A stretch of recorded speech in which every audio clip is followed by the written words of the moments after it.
আমি 24 ঘন্টায় বোধহয় বার চারেকও তোমায় ভালোবাসা জাহির করতে পারবো না।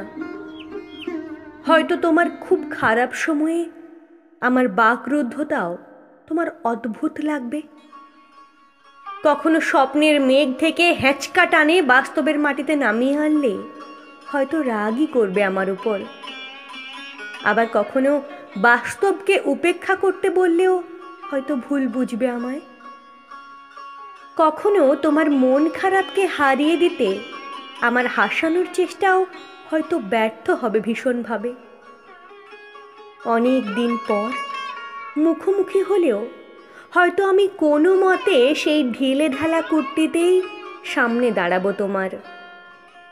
3 মাসের মাইনে জড়ো করে এনে দেওয়া উপহারেও হয়তো ভ্রু কুঁচকে বলে দেব, এসবের দরকার ছিল না। তোমার পরিবারের সবাই আমাকে দেখে হয়তো উচ্ছ্বসিত হবে না। উফ, তোর প্রেমিকা কি সুন্দরী, এরকমটাও হয়তো শুনতে পাবে না কোনো দিন। শুধু আমার দিকে তাকালে তোমার হয়তো নিজেকেই অনেক বেশি সুন্দর মনে হবে রোজ। আমায় তুমি কোনো ছকে ফেলো না। পরিসীমিত অভ্যাসে মজিয়ে রাখার ক্ষমতা নেই আমার। শুধু সীমা হারিয়ে ফেলতে ইচ্ছে হলে এসে আমার হাতটা ধরো।